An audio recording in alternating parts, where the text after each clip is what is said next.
Bonjour à tous, c'est Aurel, j'espère que vous allez bien, c'est un plaisir de vous retrouver aujourd'hui pour une session Spin and Go, la session numéro 2. J'ai déjà effectué une session Spin and Go sur ma chaîne que je vous propose d'aller voir si vous le souhaitez. Je vous la mets dans les informations de la vidéo, juste en haut à droite, si vous souhaitez aller voir tout ça. Quant à moi et quant à nous, on va continuer. Aujourd'hui, je vais jouer des spins à 1 euro.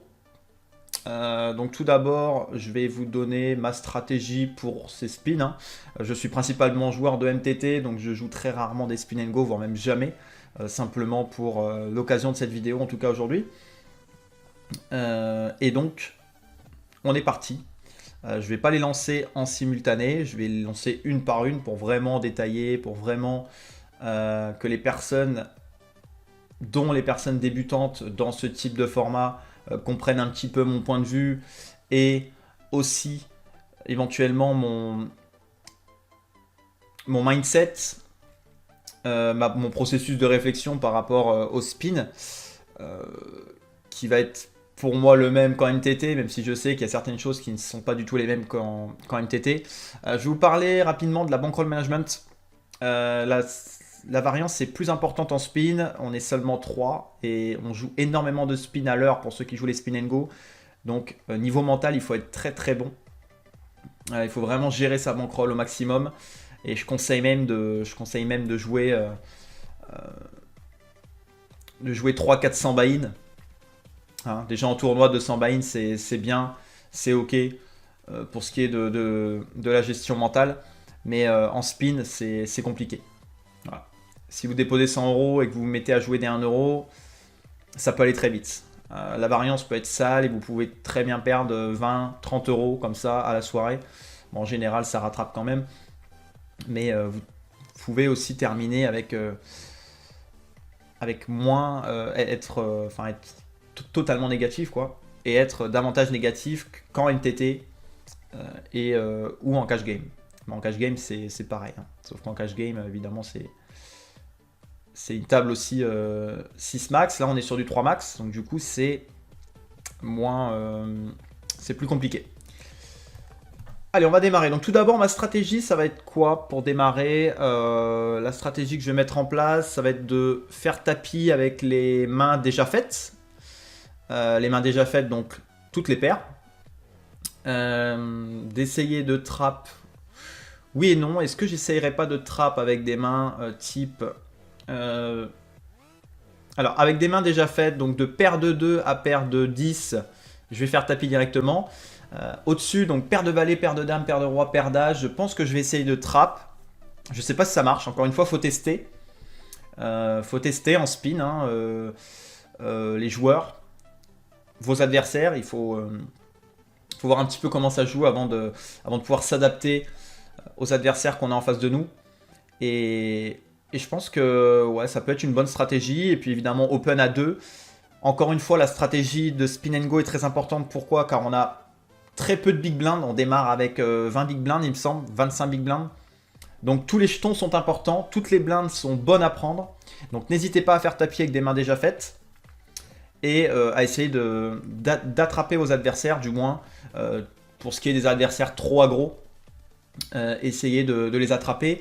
Et pour les joueurs très serrés, quand vous allez jouer face à des joueurs très serrés, bon, c'est un spin, hein, ça va très vite, donc vous n'allez pas forcément le remarquer d'un coup. Mais quand vous allez jouer face à des joueurs serrés, il va falloir prendre davantage les blindes. Voilà.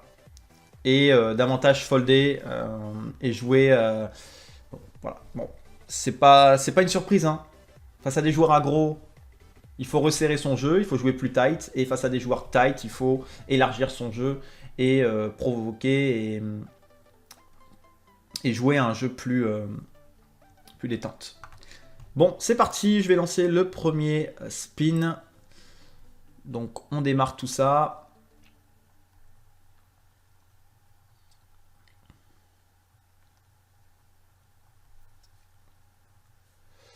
Ça met un petit peu de temps à se lancer.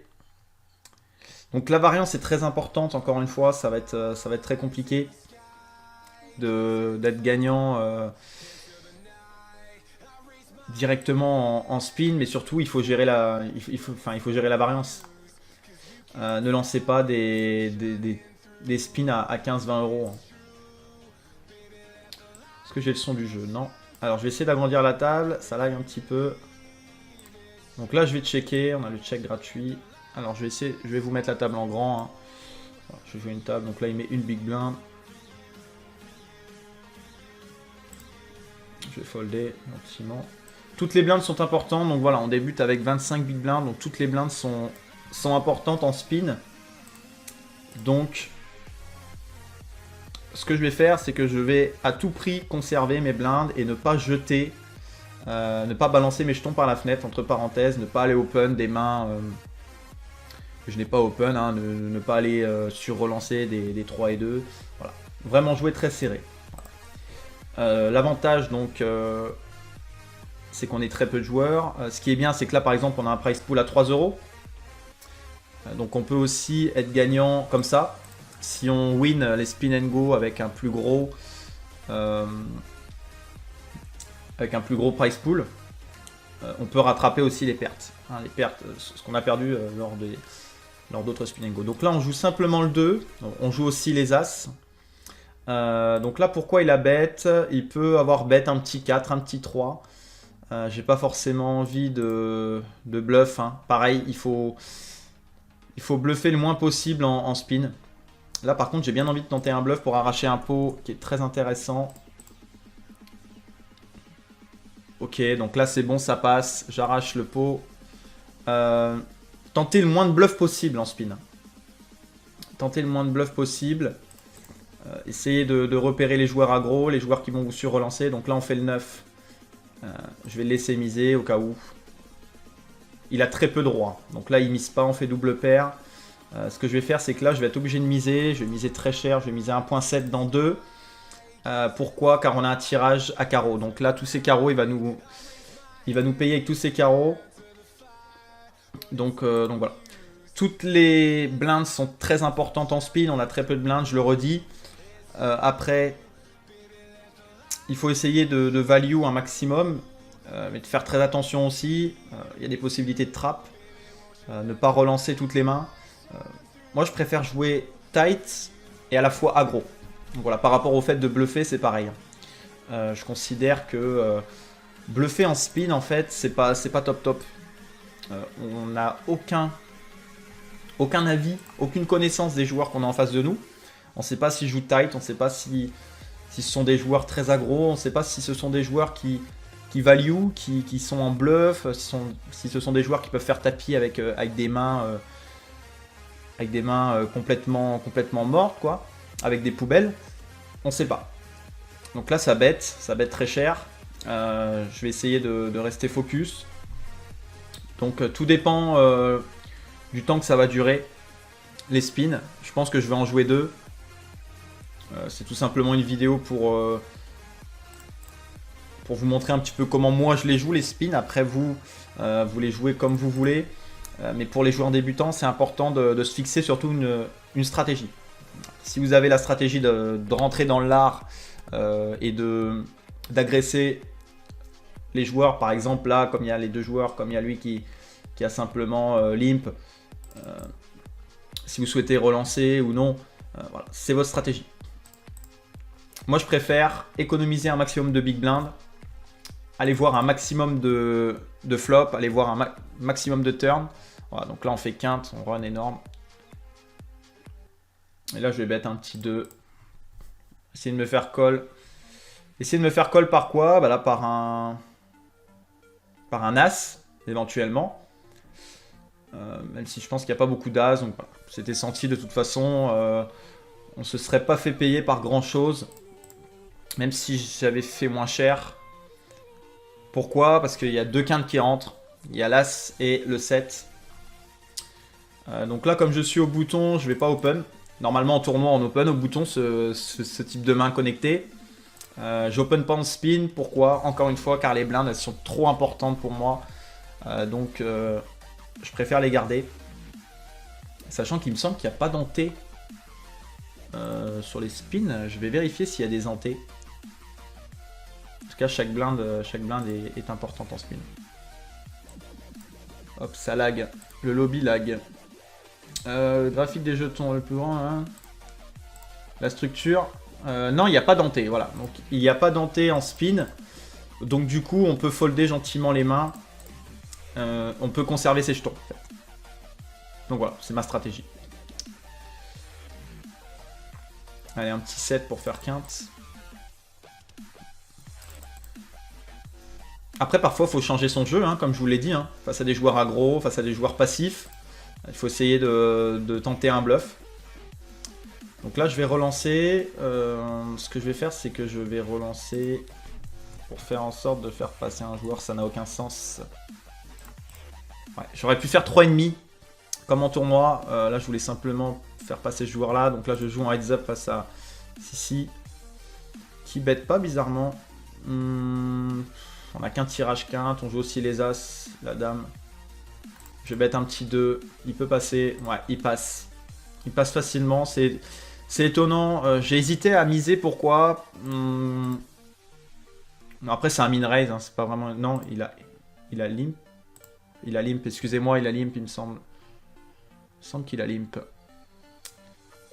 Moi, j'ai relancé, mais il a limpé. Il avait pas relancé pré-flop.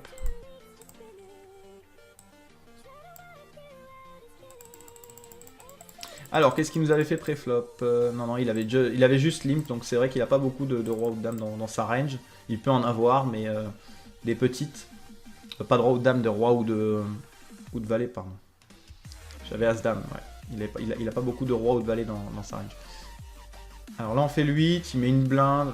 Ça veut vouloir dire une dame, mais il y a des tirages à carreau que nous-mêmes on ne bloque pas, donc il peut avoir 2 carreaux. Maintenant, est-ce qu'il va deuxième barrel avec 2 carreaux? Là, je pense que c'est rien d'autre qu'une dame. Donc là, je vais folder. Je pense que je vais folder. Je le vois pas bête 2 fois, en fait, un carreau. Sachant que ça m'a l'air un joueur quand même très passif. Qui prend pas de risque. Donc quand il prend la responsabilité et quand il commence à prendre, quand il commence à miser, c'est qu'à mon avis, il y a quelque chose derrière. Donc là, pareil. Là, par contre, je vais shove direct. Non, je vais raise. Après, par rapport au sizing, vous pouvez simplement min raise à 2 pour faire grossir la taille du pot. C'est pas un tournoi. On cherche à prendre les blindes, mais on cherche aussi à jouer contre notre adversaire. On cherche à l'éliminer. Voilà pourquoi je vais faire tapis avec les mains déjà faites. Donc tout ce qui est de paire de 2 à paire de 10. Je vais essayer de trap ou d'adopter une stratégie différente avec des paires plus grosses. Donc tout ce qui est de paire de valet à paire d'as.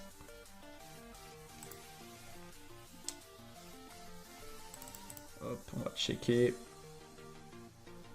Voilà. Donc la stratégie est différente de la stratégie d'un tournoi. Hein. Je vais jouer différemment mes spins que mes tournois, bien sûr.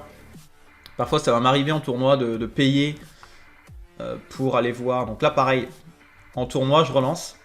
Mais là comme on est sur un spin, on a 12 blindes, on a très peu de blindes. Je vais aller voir un flop, il y a 3 au pot. Voilà. Pour aller voir des flops intéressants comme ça me va. Maintenant tout sera payé au flop. Sauf s'il fait tapis, voilà, il fait une blinde, je vais payer, je vais défendre. Je peux raise. Je peux raise, après c'est vrai que le 9, ça touche sa range quand même. Voilà, donc il avait le 9, ça touche sa range. On voit que c'est un joueur assez hésitant. Hein. Sissi là, qui est un joueur assez hésitant. Il a misé simplement au flop, il a misé qu'une blinde. Donc un joueur qui hésite à miser. Je pense que si la flush rentrait, du coup, on aurait fait un sizing. On n'aurait pas fait un très gros sizing. Je pense qu'avec le 9, il aurait payé. Ouais. Je pense qu'avec le 9, il aurait payé. Après. Donc voilà. Quand vous jouez vos spins, adaptez-vous aux adversaires. C'est important. Quand on débute au poker, on joue simplement nos cartes. On est focalisé sur notre jeu. On sait même pas ce que c'est qu'une position. On sait même pas ce qu'est une range. Une range d'open, on sait pas ce que c'est. On n'a pas de range. Bon, après en spin, les ranges sont moins importantes aussi qu'en tournoi, mais quand on débute au poker, on n'a pas de range, on n'a rien.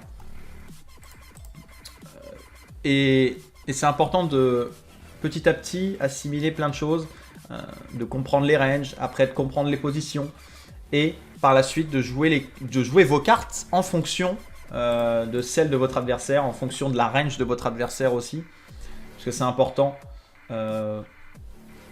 Votre adversaire, voilà. Lui, on sait que c'est un joueur très tight. Il prend pas de risque, clairement. Depuis le début, il prend pas de risque du tout. Donc là, quand il limp, il peut avoir une bonne main, en fait. Là, je suis dans 2 joueurs. Est-ce que je shove? Ouais, je vais faire tapis direct parce que ça m'embête d'aller voir un flop. Si je touche pas, ça va m'embêter. On est devant, pas de 2. Voilà, on double. Voilà, ce qui m'embête, c'est que si je raise, par exemple, si je fais 2,5 et si on paye, si on paye, si je touche ni d'as ni de roi au flop, je vais devoir, adopter mon jeu différemment. Et je vais devoir folder et il va me rester 2 blindes. Là, j'ai bien envie de le reshove, il lui reste 6 blindes. Je fais double paire, il y a un tirage. Il a 2 carreaux, ok, c'est bénéf pour moi. Pas de carreaux, s'il vous plaît. C'est bon, ça. Ça, c'est good. On est bien parti sur ce spin. On est bien parti pour le gagner, en tout cas. Voilà. Donc là, je reshove en protection, mais aussi en value, puisque vous voyez que j'ai 2 paires. Et maintenant, mon problème, c'est de jouer les heads-up en spin. Mon problème, c'est de lui offrir trop de blindes, de ne pas assez défendre. Là, je limp. Je complète simplement. Voilà. Mon problème, c'est de jouer trop passif mes heads-up. La doublette de la dame qui va pas changer grand-chose. Je sais pas si je vais réussir à lui faire folder quelque chose, en fait. J'ai l'impression que je vais moins réussir à le bluffer, lui, que Sissi, qui était là. Donc je sais pas. Il m'a l'air quand même assez passif. Hein.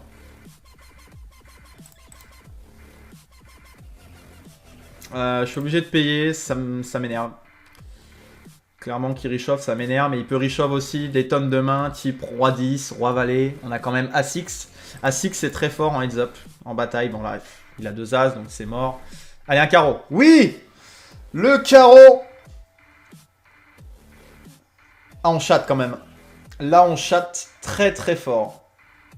Là, on chatte très fort. Bien joué à lui.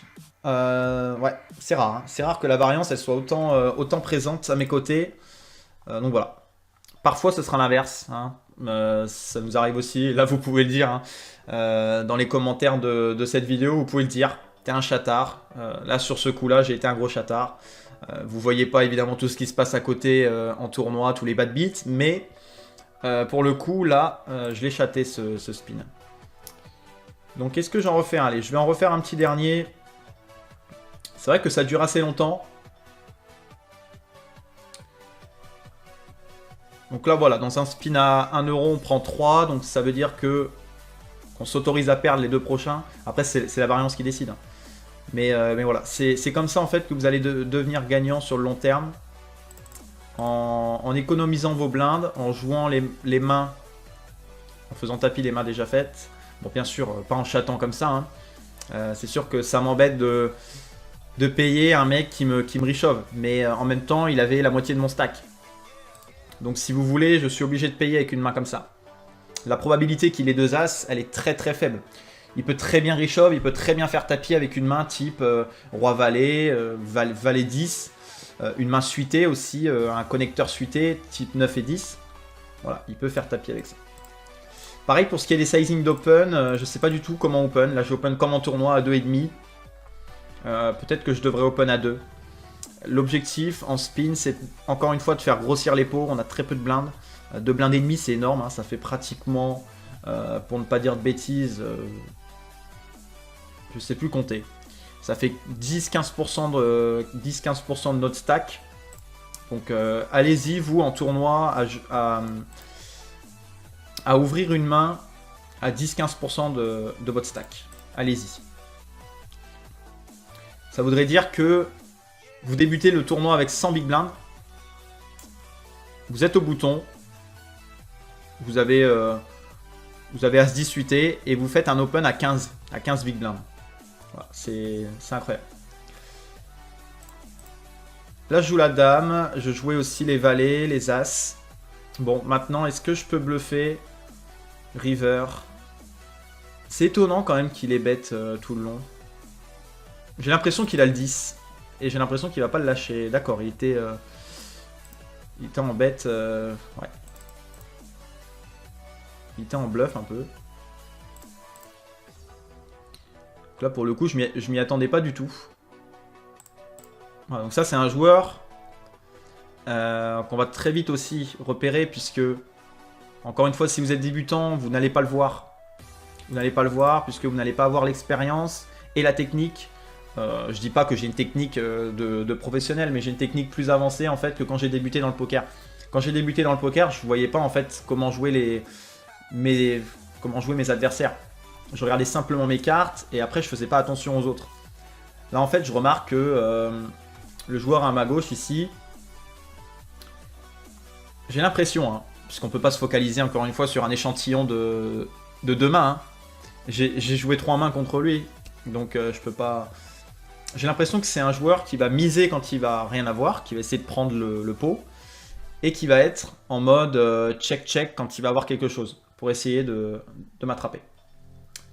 Ouais, je vais aller voir le flop quand même avec As-10.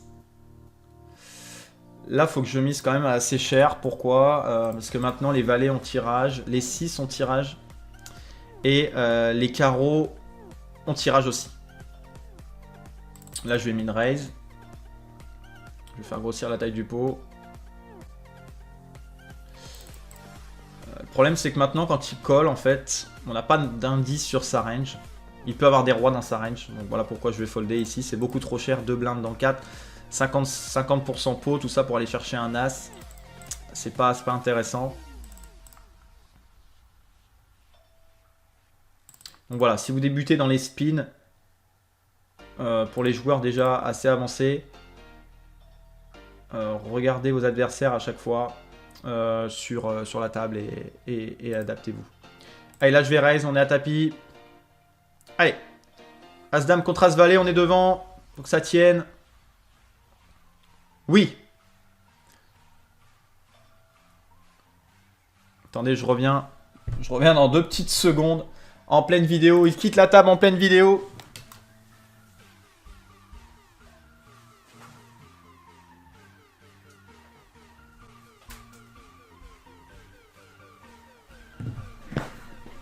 Il quitte la table en pleine vidéo. Donc là, bien sûr, ça va être un fold. Alors, Roi 5, par contre, je vais folder ici, dans cette situation-là. As-4, ce sera défendu. Par contre, il fait trop cher, en fait. C'est ça qui m'embête. Ce qui m'embête, c'est qu'il fait beaucoup trop cher. Et je ne l'ai pas cerné, ce joueur, encore. Non, je vais folder As-4. Normalement, c'est un call, il me semble. Mais je vais être obligé de folder.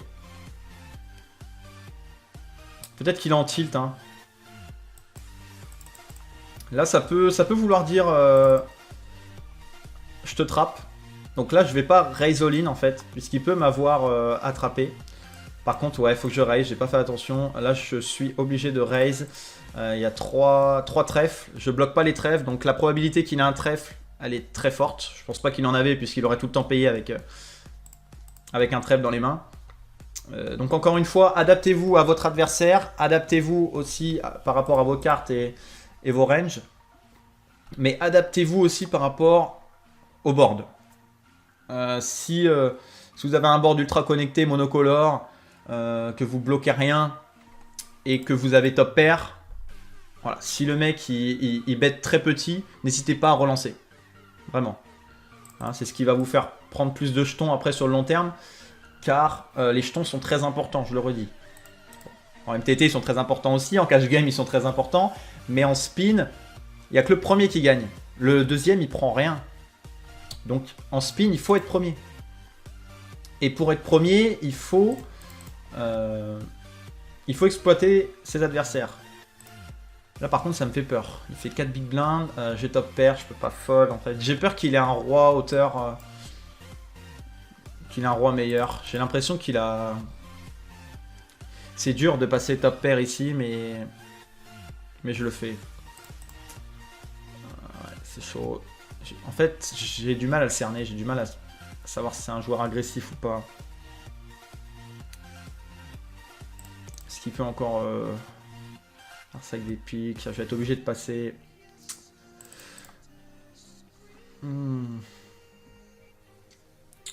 Ouais, il m'a l'air très agressif quand même.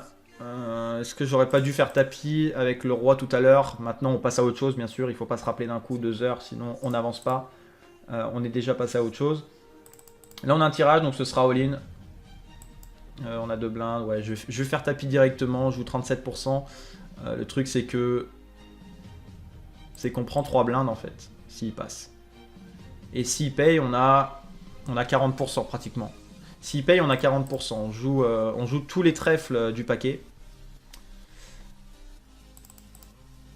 Ouais, donc j'ai l'impression qu'il a une range très large. Les adversaires qui vous relancent pratiquement en small blind, ils ont une range très large. Donc vous pouvez les relancer. Vous pouvez reshove en fait plus large qu'à la normale. Face à des joueurs serrés qui relancent pratiquement jamais.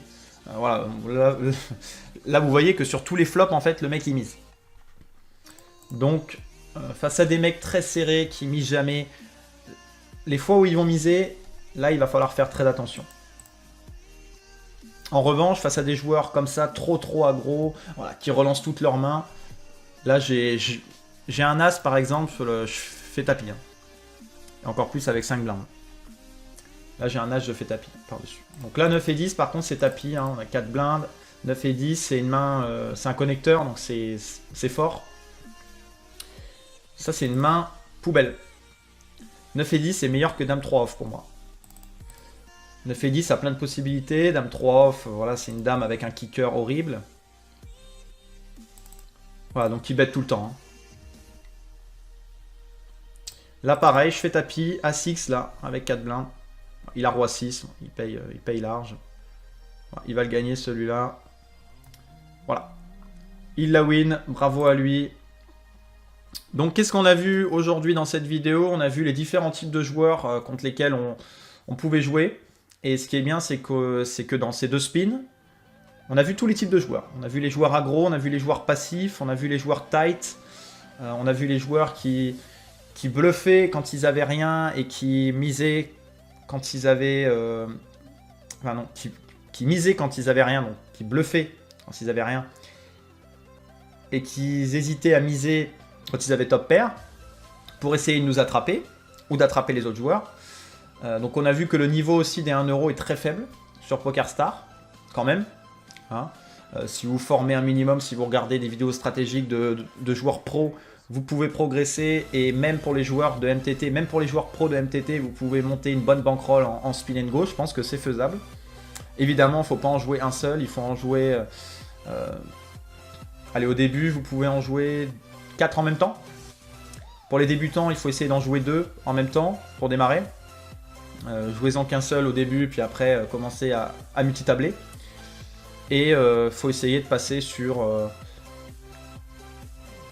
5 spins. Je pense que 5-6 spins c'est bien.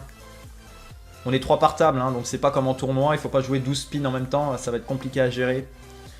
Mais 6 spins, je pense que c'est bien. Voilà, 6 tables de spin and go, c'est ce qu'il faut pour arriver à devenir rentable. Évidemment la qualité avant tout, donc jouer moins de tables au début.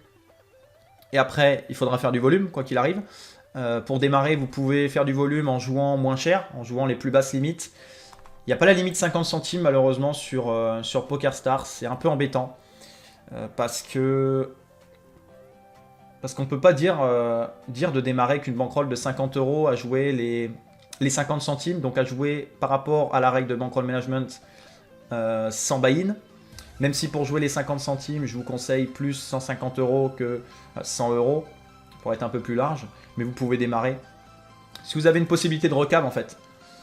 Si vous pouvez vous permettre de perdre l'argent que vous investissez tout d'abord, et si c'est une sorte de test pour vous, de commencer avec une bankroll à 100 euros, vous pouvez commencer avec les spins à 50 centimes et 1 euro. Par contre, si vous interdisez le droit de recave, de redéposer de l'argent, là, vous devez vous fixer un bankroll management strict et ne pas dépasser certaines sommes en termes de buy-in. Donc voilà. C'était cool cette vidéo. N'hésitez pas à laisser un petit like, me dire en commentaire ce que vous en pensez du format spin, me donner aussi des stratégies si vous en avez. Mettez en description votre stratégie. Bon, je ne vais pas vous demander de détailler telle ou telle stratégie, mais mettez en description en gros si vous êtes d'accord à peu près avec ce que j'ai donné. Encore une fois, je suis joueur de MTT et non de spin, mais c'est toujours intéressant de pouvoir jouer différents formats. Les spins, on va dire, c'est ce que je préfère après les MTT. En tout cas, on a vu pas mal de choses dans cette vidéo et c'est plutôt cool. J'espère que je vous ai appris des choses, j'espère que je vous ai appris à être meilleur, j'espère que je vous ai permis en tout cas et que je vais vous permettre de vous améliorer sur l'étape de Spin & Go prochainement. Et quant à moi, je vous donne rendez-vous plus tard pour une nouvelle vidéo. Comme on dit, je vais filer chez le coiffeur parce que le confinement est terminé à l'heure où je tourne cette vidéo. Et je vous dis à la prochaine et ciao tout le monde. Bonne chance sur les tables. A plus. Ciao.